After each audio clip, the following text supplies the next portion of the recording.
नमस्कार आरो एकटी भिडियोते आपनादेर सकलके जानाई स्वागत। आज के आमरा पुतुल टीटीपिर यूनिट जाচ্ছি कलकाता थेके बोलपुरे आउटडोर शुटिंगे। मेकআপের आयना आमादेर कस्टिউমের बैग एगुलो समस्त आमरा बोझाई करे तुले दिচ্ছি একটা डाला गाड़ीते। এই डाला गाड़ीते नीचे लाइट एबं आर्ट डिपार्टमेंटेরও বিভিন্ন জিনিসপত্র রয়েছে। আমাদের সাথে প্রত্যেকের একটা করে ছোট লাগেজ, কারোর একটু মাঝারি সাইজের, কারণ আমরা 3 দিনের জন্য এখন বোলপুরে শুটিং করব। এটা আমাদের ম্যানেজার টিম এবং পুরো ইউনিট দাঁড়িয়ে রয়েছি। আমাদের যারা ম্যানেজার রয়েছে তারা এক একটা গাড়িতে 5 জন করে তুলে দিচ্ছে। এই গাড়িগুলোতে 7 জন করে বসা যায়, 7 সিটার গাড়ি, কোনোটা 8 সিটার, কিন্তু যেহেতু সবাইয়ের সাথেই কিছু কিছু লাগেজ আছে তাই জন্য পেছনের সিটগুলোতে কেউ বসতে পারবে না, তাই পিছনের সিটগুলো পুরোপুরি ভর্তি আছে লাগেজে। এখন আমরা টালিগঞ্জ থেকে বেরিয়ে একদম প্রথমেই চলে এসেছি টালিগঞ্জ পেট্রোল পাম্পে। টালিগঞ্জ ট্রাম ডিপোর মোড়ে উত্তম কুমার স্ট্যাচুর পাশেই এই পেট্রোল পাম্পটা। প্রথমেই যেটা আমাদের কাজ, এই গাড়িটাতে এখন ভর্তি করে পেট্রোল নিয়ে নেওয়া, একদম ফুল ট্যাঙ্ক করে, আর গাড়ির হাওয়াটাও চেক করে নেওয়া। এখান থেকে তারপরে আমরা যাব মধ্যমগ্রাম। মধ্যমগ্রাম থেকে আমাদের ডিরেক্টর, উনি এই গাড়িতে আমাদের সাথে উঠবেন। গাড়িতে পেট্রোল ফুল ট্যাঙ্ক করা হয়ে গেছে, গাড়ির হাওয়াও চেক করা হয়ে গেছে।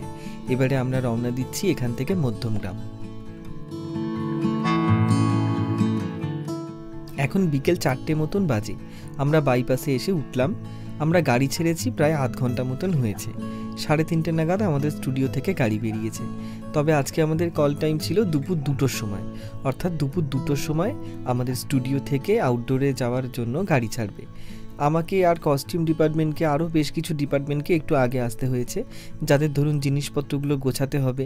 3 দিন যেহেতু আমরা এখন বাইরে যাব শুটিং করতে, তো সেই জন্য যে জিনিসগুলো আমাদের প্রয়োজন সেই জিনিসগুলো গুছিয়ে নিতে হবে। তাই জন্য আমরা যেহেতু কস্টিউম ডিপার্টমেন্ট, তো আমাদের জামা কাপড়ের যত কিছু রিকুইজিশন আছে সমস্ত কিছু আমরা চেক করে যে ক্যারেক্টারগুলো আমাদের আউটডোরে শুটিং আছে, এছাড়া যারা ব্যাকগ্রাউন্ড আর্টিস্ট থাকবে তাদের সবাই জিনিসপত্রগুলো গুছিয়ে নিতে একটু সময় লেগেছে। তারপরে ওখান থেকে আমরা সামান্য একটু খাওয়া দাওয়া করে নিয়েছি, নিয়ে আমরা বেরিয়ে পড়েছি। এখন আমরা সায়েন্স সিটি ক্রস করছি। আমরা দ্বিতীয় গাড়িটা নিয়ে বেরিয়েছি। প্রথম যে গাড়িটা বেরিয়েছে তার মধ্যে কয়েকজন অভিনেতা, তারা উঠে আমাদের যে হিরো তার বাড়িতে গিয়েছে তাকে পিক আপ করতে। আর আমাদের গাড়িটাতে অ্যাসিস্ট্যান্ট ডিরেক্টররা এবং আমরা যাচ্ছি মধ্যমগ্রামে ডিরেক্টরকে তুলতে। এই যে চলে এসেছি মধ্যমগ্রামে, আর লাল ব্যাগ কাঁধে নিয়ে যিনি দাঁড়িয়ে আছেন উনি আমাদের ডিরেক্টর বিধানদা। টালিগঞ্জ থেকে যেহেতু মধ্যমগ্রাম অনেকক্ষণের রাস্তা, তাই জন্য আসার সময় মানসীদি এতক্ষণ সামনে বসেছিল। এবারে যেহেতু বিধানদা এসেছে তাই জন্য ডিরেক্টরকে সামনের সিটটা ছেড়ে দিয়ে মানসীদি চলে যাবে পিছনে। তবে পিছনে অনেকগুলো ব্যাগ আছে, ওই জন্য আমাদের যে ড্রাইভার দাদা, ওনার নাম দেবাশিস দা, তো দেবাশিস দা ব্যাগগুলোকে সাইড করে একজনের বসার জায়গা করে দিচ্ছে। তবে এতটা দূরের রাস্তা তো পেছনে যেই বসে যাবে একটু আনকমফর্ট হবেই, তো সেই জন্য একটুখানি ব্যবস্থা করে দিচ্ছে যাতে একজন একটু ভালো করে যেতে পারে। তবে আমরা সবাই মিলে বলেছি যে মানসীদি, এই পুরো রাস্তাটা তোমাকে একা যেতে হবে না পিছনে বসে, আমরা মাঝে মাঝে চেঞ্জ করব। কখনো তুমি মাঝখানে আসলে, কখনো আমি গেলাম, কখনো অন্যজনেরা যাবে, এরকম করে করে নিজেদের মধ্যে সুইচ করে করে এতটা রাস্তা যাব। এতটা দূরের পথে সবাইরই একটু কমফর্টভাবে জার্নিটা দরকার। আমরা সবাই ভাবছিলাম যে আবার বোধহয় পিছন দিকে যাব, যতটা এসেছিলাম ততটা, কিন্তু না, বিধানদা বললো যে সেটাতে অনেক দেরি হয়ে যাবে, সামনে একটা শর্টকাট রাস্তা আছে। এই এখন যে রাস্তাটা দিয়ে আমরা যাচ্ছি সেটা সোদপুর হয়ে তারপরে বিটি রোডে উঠবে। বিটি রোড থেকে আমরা বাঁ দিকে যাব ডানলপ থেকে আবার ডান দিকে ঘুরে বালি ব্রিজ হয়ে দিল্লি রোডটা ধরবো। সেই রাস্তাটা তাড়াতাড়ি হবে। মানসীদি আমাদের সবাইয়ের জন্য আসার সময় নারকেলি কুল নিয়ে এসেছে, আমাদের সবাইকেই দিচ্ছে, কিন্তু আমার পাশে রাজকুমার দা মাথা নাড়াচ্ছে, কিছুতেই উনি কুল খাবেন না, শক্তিগড়ে গিয়ে ওনাকে ভালো করে ল্যাংচা খাওয়াতে হবে। তো বললো ঠিক আছে, এখন তুমি কুল খাও, শক্তিগড়ে গিয়ে না হয় ল্যাংচা খাওয়াবো। কি সুন্দর সুন্দর নারকেলি কুল, এত সুন্দর মিষ্টি আর এত রসালো যে কি বলবো, আর কি ভালো লাগছে দেখতে। এখন আমরা যাচ্ছি বালি ব্রিজের দিকে, আর যাওয়ার পথে সূর্যটাকে খালি একবার দেখুন, অস্তগামী সূর্য। কতদিন এরকম অস্তগামী সূর্য যে চোখে পড়ে না, চোখটা সরানো যাচ্ছে না সূর্য থেকে, এত সুন্দর চারিদিকটা লাগছে। চারিদিকে যত সুন্দর সুন্দর দৃশ্যই আছে সব কিছুই হার মেনে যাচ্ছে আজকের এই সূর্যাস্তর কাছে। এখন পার করছি বালি ব্রিজ, একদিকে গঙ্গা নদী, একদিকে দক্ষিণেশ্বর মন্দির, পার করে যাচ্ছি এখন কলকাতা শহর ছেড়ে বোলপুরের উদ্দেশ্যে। বহুদিন পরে আজকে আউটডোরে শুটিংয়ে যাচ্ছি। কত বছর আউটডোরে শুটিংয়ে যাইনি, প্রায় 1 বছর হয়ে গেছে। আউটডোরে শুটিংয়ে গেলে ভারী মজা হয়, কত সুন্দর সুন্দর জায়গাতে ঘোরা যায়। এই কারণেই আরও বেশি ভালো লাগে আমার এই প্রফেশনটা। আমাদের যাওয়ার পথে এইটা আমাদের প্রথম টোল ট্যাক্স।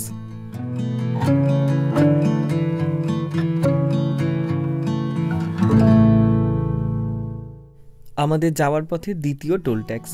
এই টোল ট্যাক্সটা পার করার পরে আমরা হাই রোডে মিশে যাব। তারপরে সেখান থেকে সবার সাথে আবার দেখা হবে শক্তিগড়ে গিয়ে। শক্তিগড়ে গিয়ে আমরা প্রথম ব্রেকটা নেব। তারপরে সেখানে সবার সাথে দেখা হয়ে গেলে সমস্ত গাড়ি একসাথে আমরা রওনা দেব বোলপুর, যাতে সবাই কাছাকাছি থাকতে পারি। এই টোল ট্যাক্সে এসে দেখুন একজনের সাথে দেখা হয়েছে। ওই দূরে ডান দিকে সোনি পাওয়ার লেখা যে বাসটা দেখতে পাচ্ছেন, ওইটা হচ্ছে আমাদের মেকআপ ভ্যানিটি। এটা প্রোমোতেও আপনারা দেখেছিলেন, মনে আছে? তো এইটা আমাদের সাথে আউটডোরে যাচ্ছে, এটাও আমরা ওখানে ব্যবহার করব। তবে মেকআপ ভ্যানগুলো যায় খুব আস্তে আস্তে, ভেতরে যেহেতু পুরোটা টাইলস বসানো আছে তাই জন্য এরা খুব একটা জোরে যেতে পারে না।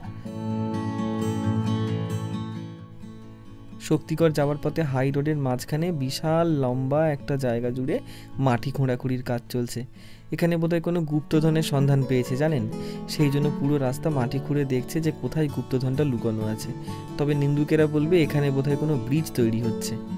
এখন আমরা দিল্লি হাই রোড ধরে যাচ্ছি। এখান থেকে প্রায় ঘন্টাখানেকের মতন রাস্তা বাকি আছে, কিন্তু কোমর পিঠ সবার ধরে গেছে। তাই জন্য ভাবছি ছোট্ট 5 মিনিটের একটা ব্রেক নিয়ে একটুখানি সবাই নেমে দাঁড়িয়ে নেব। তো সামনে একটা খালি জায়গা দেখে এইখানটাতে গাড়িটাতে সাইড করে দেওয়া হয়েছে, আর আমরা সবাই একটুখানি নেমে দাঁড়িয়েছি। মানসীদি আর আমি এখন একটুখানি সিটটা এক্সচেঞ্জ করে নিলাম। একটু অনেকক্ষণ বসে আছি তো কোমরগুলোকে ছাড়িয়ে নেওয়া হলো। এরপর আবার চলবো, এরপর মজা করতে করতে যাবো আমরা। একদমই আর শুটিংটা মজা করেই করব। একদম, আরো অনেক মজা বাকি আছে। সন্ধে হতে যায়, সন্ধে একদম দোরগোড়াতে কড়া নাড়ছে। কি অপূর্ব সুন্দর লাগছে দেখুন, খালি রাস্তা কিন্তু তার সাথেও কত ভালো লাগছে।